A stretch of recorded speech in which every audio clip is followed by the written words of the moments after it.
Organizer for inviting me for this conference, which has been attended by across the country, and a great number of audience had joined. So my topic is a little bit different than what we have discussed right from the beginning today. I have been asked to talk on a be champion in a managing dialysis unit. So in next 15-20 minutes, हम लोग थोड़ा ये champion कैसे बने, हमारे dialysis unit manage करने में हम चैंपियन कैसे बने, इसके बारे में हम डिस्कस करेंगे. I could already see instruction from doctor Rajesh Kumar कि थोड़ा क्विक चलना है, तो 2020 खेलना है अपने को, तो थोड़ा क्विकली जाऊंगा मैं. So before I start my presentation,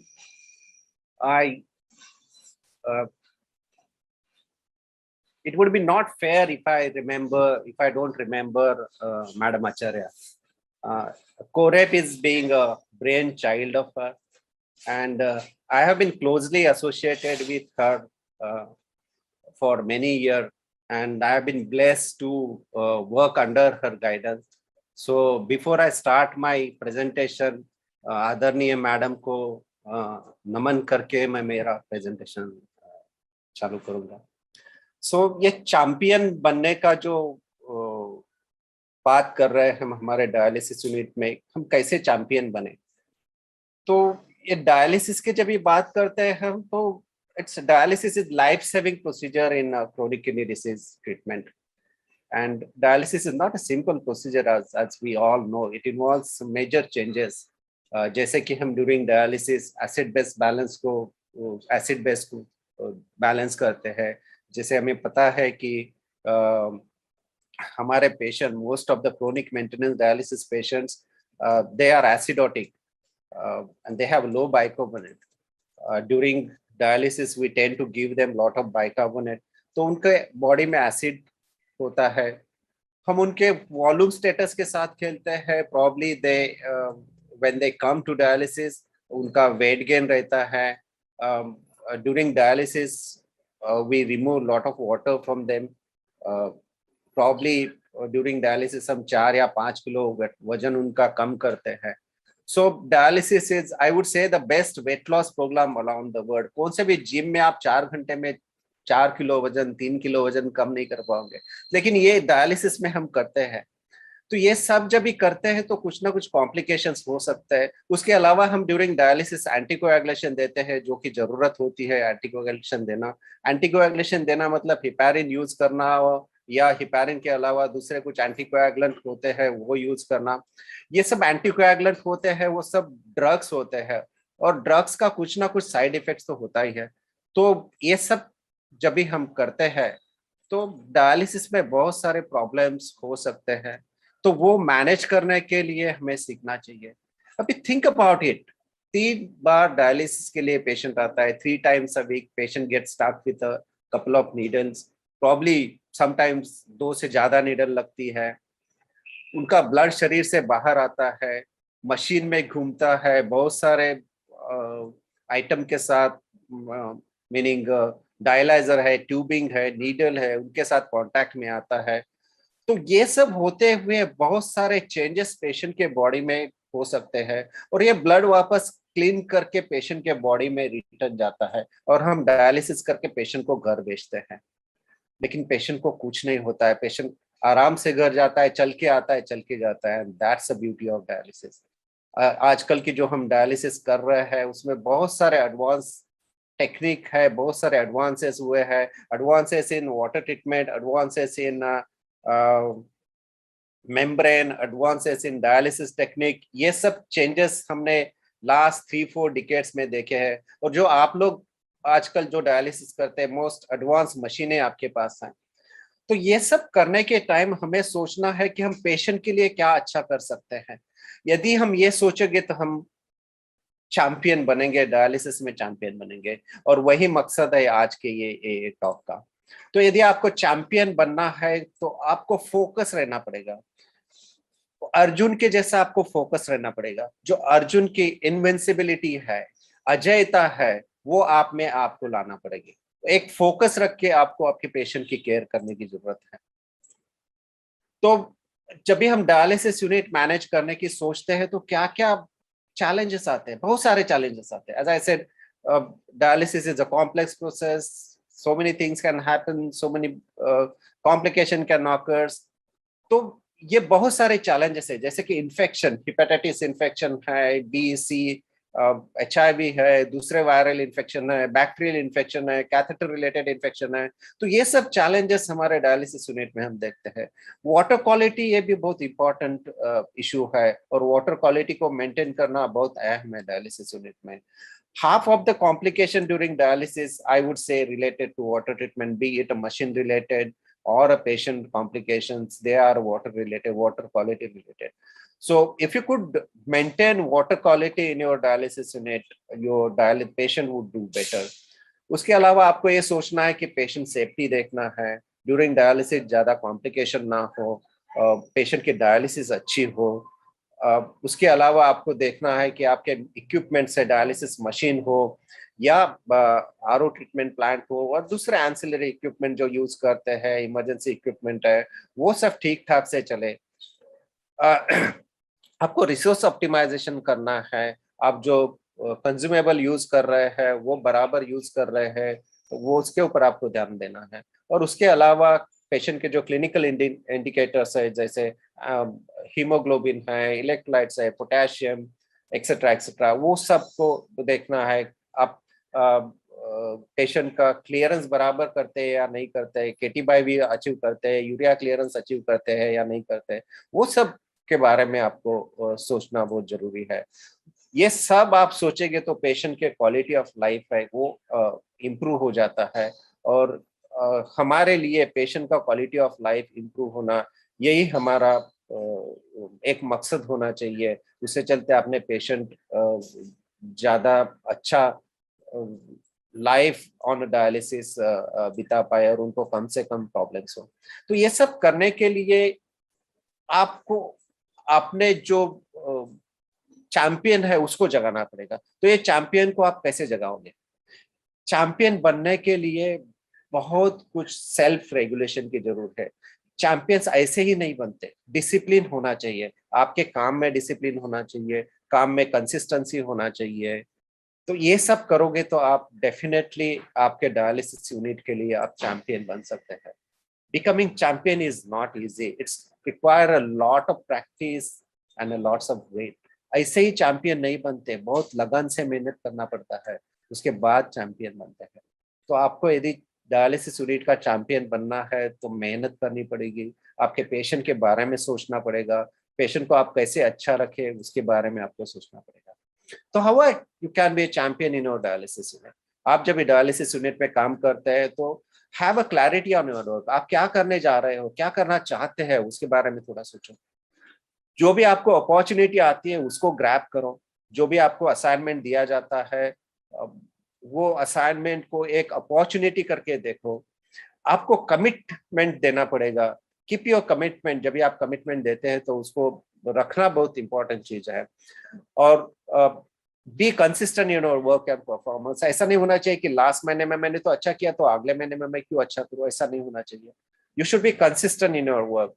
respect your colleagues and co-worker, ये बहुत इंपॉर्टेंट है। आप जहाँ पे काम करते हैं वहाँ पे आपके कलीग्स रहेंगे, कोवर्कर्स रहेंगे, उनके साथ एकदम रिस्पेक्टफुली बर्ताव करना है। Be honest to your organisation, be honest to your profession, be honest to your patient. यदि आप ऐसा करते हैं तो आप डेफिनेटली चैंपियन बन जाओगे। Last but not least, stand up for your team, stand up for your organisation. आप आपके टीम के लिए काम करो, आपके ऑर्गेनाइजेशन के लिए काम करो, तभी आप डेफिनेटली चैंपियन बन पाओगे। तो चैंपियन होते कैसे हैं, क्या होते हैं चैंपियन बनने के लिए, क्या क्या होना जरूरी है? Champions are always productive, they do something productive things, they are always positive. उनमें निगेटिविज्म कभी नहीं रहता है कि वो कौन से भी चीज को निगेटिविटी से नहीं देखते हैं। Champions are always reliable and they are always creative. तो यदि आपको चैंपियन बनना है तो ये 4 कैरेक्टरिस्टिक मेरे हिसाब से आपको अपने लाने पड़ेंगे। प्रोडक्टिव होना चाहिए, पॉजिटिव होना चाहिए, रिलायबल होना चाहिए, क्रिएटिव होना चाहिए। and be an asset to organization. Don't be a liability. No organization will keep you if you are a liability to organization. So be asset to the organization. तो आप आपके organisation के लिए, आपके पेशेंट के लिए क्या वैल्यू ऐड कर सकते हैं?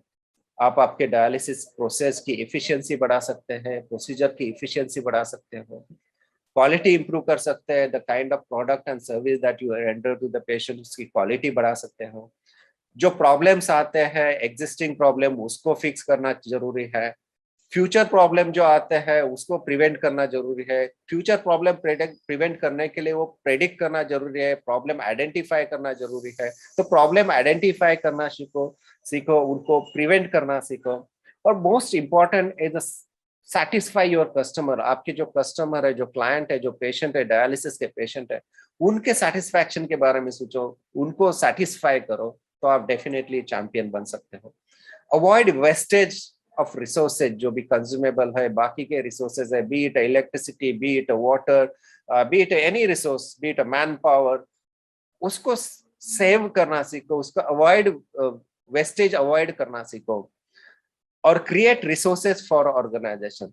तो आप मनी सेव करना सीखो और रिसोर्सेज क्रिएट करके पैसा बनाना सीखो। यदि आप करते हो तो आप आपके ऑर्गेनाइजेशन के लिए डेफिनेटली चैंपियन बन जाओगे। जब भी हम चैंपियन की सोचता हूँ, जब भी मैं चैंपियन लोगों की सोचता हूँ, तो ये सब कुछ पर्सनालिटी, ग्रेट पर्सनालिटी मेरे सामने आते हैं। ये सब ग्रेट पर्सनालिटी क्यों है, ये ग्रेट क्यों बने, दुनिया में इन्होंने क्यों ऐसा इम्पैक्ट लाया? क्योंकि हम अक्सर क्या करते हैं कि कुछ भी काम करते हैं तो हम सोचते हैं कि what is it for me, मेरे लिए इसमें क्या है। जब भी हम सोचते हैं मेरे लिए एक काम में क्या है, तो हम कभी चैंपियन नहीं बन पाओगे। सिर्फ हम हमारे बारे में सोचेंगे। जब भी आप सोचोगे कि what I am doing for it, तभी आप चैंपियन बन पाओगे। ये सब ग्रेट पर्सनालिटी ने कभी भी ऐसा नहीं सोचा कि ये मैं करूंगा तो मेरे लिए क्यों कर रहा हूं, मेरे लिए क्यों, क्या है इसमें, ऐसा नहीं सोचा। तो मैं इनके लिए क्या करता हूँ, मैं मेरे यूनिट के लिए क्या करता हूँ, मैं मेरे कंट्री के लिए क्या करता हूँ, मैं मेरे पेशेंट के लिए क्या करता हूँ, वो सोचना सीखो। ये यदि सोचते हैं तो चैंपियन बनना मुश्किल नहीं है। तो क्या कर सकते हैं हमारे ये, क्या मैं मेरे डायलिसिस यूनिट के लिए चैंपियन हूँ? आपको ये देखना पड़ेगा, आपको कंसिस्टेंट होना पड़ेगा, आपके अटेंडेंस में कंसिस्टेंट होना पड़ेगा, आपके वर्क और रिजल्ट में आपको कंसिस्टेंट होना पड़ेगा, आपको ईयर बाय ईयर इंप्रूव करना पड़ेगा, ऑलवेज इम्प्रोवाइजेशन करना पड़ेगा। Are you moving forward with a purpose and not resting on my past accomplishment? मैं आगे चल रहा हूँ, कुछ पर्पस के साथ आगे चल रहा हूँ, या मेरे प्रीवियस अकम्प्लिशमेंट है, प्रीवियस कुछ अच्छा काम किया, वो देख के मैं आगे चल रहा हूँ, वो देखना पड़ेगा। डू आई टेक इनिशिएटिव, या मैं मेरे लिए कुछ गोल सेट करता हूँ, मेरे डिपार्टमेंट के लिए गोल सेट करता हूँ, वो आपको देखना पड़ेगा। So what is way ahead? Be all that you can do. जो भी आप करना चाहते हो वो सब करो। You should develop the can do attitude, no pain no gain. जब भी कुछ पाना चाहते हो तो पेन तो होता है, कुछ गेन करना चाहते हो तो पेन तो होता है। तो जो भी गैप्स रहेंगे वो फिल करने की कोशिश करनी चाहिए, और ऑलवेज प्रोफेशनलिज्म डेमोन्स्ट्रेट करना बहुत इम्पोर्टेंट। तो फोकस रखना बहुत इम्पोर्टेंट है। अब यहाँ पे एक मैं स्टोरी शेयर करना चाहूंगा, एक एक मिनट में। ये पहाड़ आप देख रहे हैं, यदि आप रायगढ़ को भी, जो छत्रपति शिवाजी महाराज की कैपिटल थी, ये फोर्ट रायगढ़ है, वहाँ की ये वो टाइम की एक स्टोरी है। वहाँ पे एक मिल्कमेड थी, हिरकनी नाम की। वो दिन में उसका दूध लेके जाके रायगढ़ पे बेचती थी। एक दिन ऐसा हुआ कि वो दूध बेचते बेचते उसको देर हो गया और अंधेरा हो गया, और अंधेरा होता है तो रायगढ़ का दरवाजा बंद होता था, और नीचे किसी को जाने नहीं मिलता था, ऊपर किसी को आने नहीं मिलता था। तो उस दिन वो नीचे जा नहीं पाई, अंधेरा हो गया, किसी ने उसको नीचे जाने नहीं दिया। लेकिन वो रात को उसका बच्चा था उसके घर में, वो छोटा बच्चा घर में रख के आई थी। वो बच्चे का सोच के वो इधर उधर देखने लगी, और इन मिडनाइट वो पहाड़ से नीचे उतर गई। तो दूसरे दिन महाराज को पता चला कि ये मिल्क मेड थी हिरकनी, वो नीचे उतर गई। और महाराज ने उसको अपने दरबार में बुलाया और पूछा उसको, वो जगह पे लेके गए। वहां पे कैसे उतर गई वो देखने के लिए। तो जब भी महाराज वहां पे लेके गए उनको, तो उसने कहा कि महाराज मैं अभी यहाँ से नहीं उतर सकती, कल मैं जहाँ जब भी उतर रही थी तभी मेरे को सिर्फ एंड सिर्फ मेरा बच्चा दिख रहा था। तो उनका फोकस वो बच्चा था, इसलिए वो पहाड़ से नीचे उतर गई थी। तो आपको एक फोकस रखना पड़ेगा आपके काम में, आपको स्किल एक्वायर करने पड़ेंगे, नए नए स्किल एक्वायर करने पड़ेंगे। हमेशा ऐसा होता है, हम लोग सोचते हैं कि कॉपीराइट की सोचते हैं, कॉपीराइट एंड पे बैक। लेकिन अक्सर हमारे जिंदगी में ऐसे कोई लोग होते हैं जिन्होंने हमारे लाइफ के ऊपर कुछ इम्पैक्ट किया होता है। वो हमारी माँ हो सकती है, हमारे रिलेटिव हो सकते हैं, बहन हो सकते हैं, हमारे टीचर हो सकते हैं। तो किसी ने अपने लाइफ के ऊपर कुछ ना कुछ बिना सोच के, बिना कुछ एक्सपेक्टेशन रख के कुछ किया होता है। तो हम भी वो सोचना चाहिए, कुछ एक्सपेक्टेशन ना रख के हमें काम करना चाहिए। वो बहुत इंपॉर्टेंट चीज है। अ, एक चैंपियन बनने के लिए आपको एक्स्ट्रा ऑर्डिनरी होना चाहिए। तो ऑर्डिनरी से आप एक्स्ट्रा ऑर्डिनरी कैसे बन सकते हैं? ऑर्डिनरी से एक्स्ट्रा ऑर्डिनरी बनने के लिए आपको कुछ एक्स्ट्रा उसमें डालना पड़ेगा। तो वो एक्स्ट्रा आपके काम में, एक्स्ट्रा आपके बिहेवियर में डाल दो, तो आप एक्स्ट्रा ऑर्डिनरी बन सकते हैं। तो कभी कभी हम ऐसा देखते हैं कि कुछ सिचुएशन आती है तो हम रिएक्ट करते हैं। लेकिन रिएक्ट करना नहीं चाहिए, हम रिस्पॉन्स करना चाहिए। एक छोटी सी वापस एक कहानी सुनाता हूँ। एक पार्टी चल रही थी 5 स्टार होटल में। वहाँ पे बहुत सारे सेलिब्रिटी आए थे, और पूरा डांस वगैरह, गाना बना जो जो से चल रहा था। तो उसमें से एक कॉकरोच आता था, एक लेडी के ऊपर बैठ जाता था, और वो कॉकरोच इधर उधर जाता है, ये लेडी से उधर, दूसरे मैन पे, ऐसा घूमते रहता है। और 1-2 मिनट के लिए पूरा हैवॉक बन जाता है वहां पे, और पूरा हल्ला गुल्ला बन जाता है वहां पे। तो वहां से इधर से उधर कॉकरोच बन के एक टेबल पे जाके बैठता है। तो एक एक वेटर वहां पे रहता है, वो ये सब देखते रहता है। और जैसे ही वो कॉकरोच टेबल पे जाके बैठता है, वो धीरे से जाता है, वो कॉकरोच को उठा के लेके बाहर फेंक जाता है। तो ये थोड़े देर पहले जो कॉकरोच वहां पे लोग उसको रिएक्ट कर रहे थे, वो रिएक्शन की वजह से वहां पे हवाक मचा था। वो एक वेटर वो कॉकरोच को पकड़ के लेके जाता है, और वो ये हो जाता है। तो वो वेटर ने वो सिचुएशन को रिस्पॉन्ड किया है, उसने रिएक्शन नहीं किया। वो पहले वाले जो लोग तो उसको रिएक्शन दे रहे थे। तो always respond to the situation, do not react to the situation. और जो भी आप शेयर कर रहे हो आपके कलीग के साथ, आप कलीग के साथ रिस्पॉन्सिबिलिटी शेयर करते हैं, तो वो ग्रेशियसली शेयर करो, और ऑलवेज एक्सेप्ट योर रिस्पॉन्सिबिलिटी। ऐसा नहीं होना चाहिए कि ये मेरा काम नहीं है, वो करेगा, अब मेरे को क्या लेना देना। तो आपकी खुद की जो रिस्पॉन्सिबिलिटी है वो लेना सीखो, आपके खुद के रिस्पॉन्सिबिलिटी को रिस्पेक्ट करो। तो आप आपके डायलिसिस यूनिट के लिए चैंपियन बन जाओगे।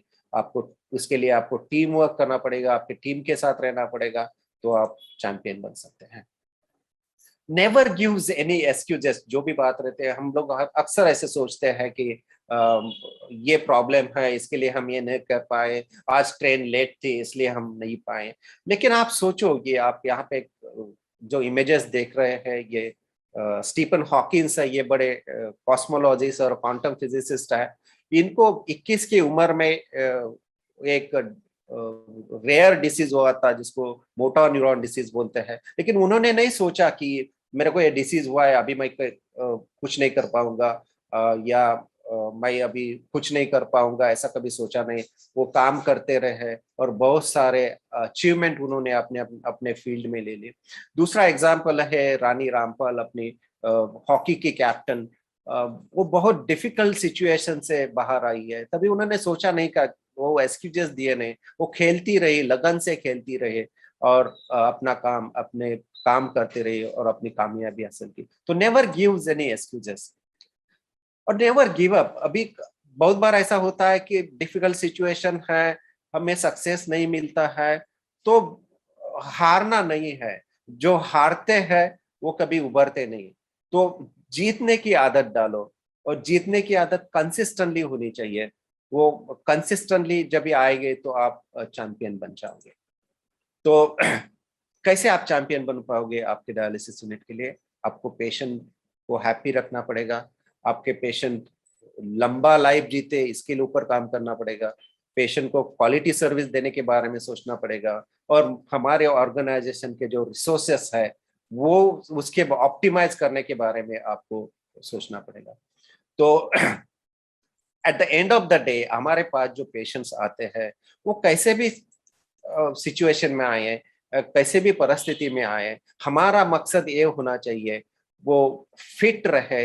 हमारे क्रोनिक मेंटेनेंस डायलिसिस के जो पेशेंट्स होते हैं वो फिट रहे, अच्छा लाइफ बिताए, एक अच्छा रिहैबिलिटेशन उनका हो, उसके बारे में हमको काम करना पड़ेगा। ये सब चीज हम करते हैं तो डेफिनेटली हम हमारे डायलिसिस के यूनिट के लिए चैंपियन बन सकते हैं।